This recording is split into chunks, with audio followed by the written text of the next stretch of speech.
পিটিয়ে মেরে ফেলা হয়েছে মেছো বাঘ। ঝুলিয়ে কেউ করছেন উল্লাস, কেউ দেখছেন দাঁত, আবার কেউ পায়ের নখ। পাশেই বাঘটিকে মাটি চাপা দিতে কেউ খুঁড়েছেন গর্ত। খবর পেয়ে উৎসুক জনতা বাঘটিকে দেখতে ভিড় করছেন। ঘটনাটি ঝিনাইদহের শৈলকুপ উপজেলার সাতগাছি গ্রামের। স্থানীয়রা জানায়, দুপুরে সাতগাছি গ্রামের মাঠে কম্বাইন হারভেস্টরের মেশিন দিয়ে চলছিল ধান কাটার কাজ। এ সময় জমিতে লুকিয়ে থাকা একটি মেছো বাঘ মেশিনের সামনে পড়ে। মাথা ও পায়ে আঘাত পেয়ে গুরুতর জখম হয়। প্রাণে বাঁচাতে বাঘটি পালানোর চেষ্টা করে। সে সময় সেচ খালের সামনে পৌঁছালে কয়েকজন কৃষকের সামনে পড়ে। কৃষকদের উপস্থিতি দেখে আক্রমণাত্মক হলে কয়েকজন মিলে বাঘটিকে পিটিয়ে মেরে ফেলে। পরে মৃত বাঘ ঘাড়ে ঝুলিয়ে উল্লাস করতে থাকে এলাকাবাসী। পরে সেচ খালের পাশে গর্ত খুঁড়ে বাঘটিকে পুঁতে রাখা হয়।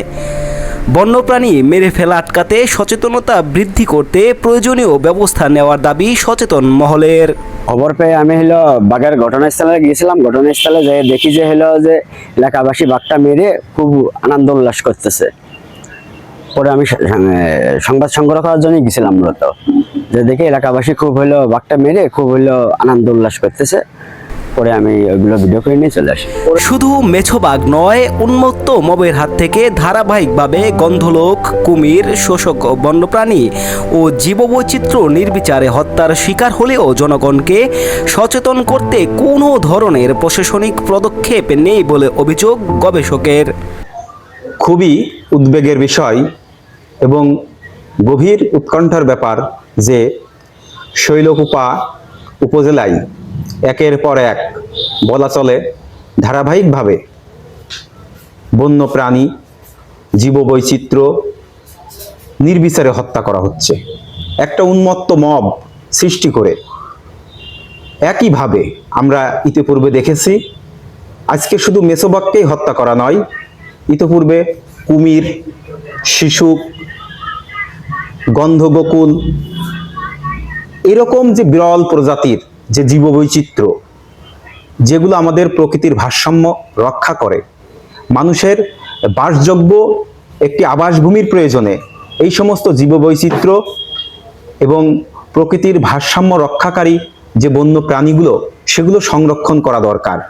কিন্তু দুঃখজনক সত্য, এরকম একের পর এক উন্মত্ত মব সৃষ্টি করে টার্গেট কিলিং করা হচ্ছে, অথচ প্রশাসনিকভাবে কোনো ধরনের কোনো উদ্যোগ নেই। প্রশাসন নাকে তেল দিয়ে ঘুমাচ্ছে, তারা কোনোরূপ জনগণকে সচেতন করতে ক্যাম্পেইন করছে না, বিশেষ অঞ্চল ঘোষণা করছে না। আমরা মনে করি মানুষের পরিবেশের স্বার্থে, মানুষের বাসযোগ্য আবাসভূমির স্বার্থে যে সব অঞ্চলে প্রায়ই এ ধরনের জীববৈচিত্র্য এবং বন্যপ্রাণী দেখা যাচ্ছে, যাতে সাধারণ মানুষ হত্যা না করে, সেই দিকে আইনানুগ ব্যবস্থা গ্রহণ করা ছাড়া বিকল্প কোনো পথ এখন আর নাই। আমি মনে করি কঠোরভাবে আইনগত ব্যবস্থা গ্রহণ করা উচিত এবং প্রশাসন সেদিকে নজর দেবেন বলে সচেতন যে মানুষ আছে তারা দাবি জানিয়েছেন। এদিকে এমন চাঞ্চল্যকর ঘটনা ঘটলেও উপজেলা বন কর্মকর্তা বলেছেন, বাঘটিকে কোথায় মেরে ফেলা হয়েছে তার খোঁজ পাচ্ছেন না অফিসের স্টাফরা। সচেতন মহলের দাবি, সাতগাছি গ্রামে এর আগেও বাচ্চাসহ মেছো বাঘ পাওয়া গিয়েছিল। গ্রামটিতে আরও মেছো বাঘ রয়েছে বলে তাদের ধারণা।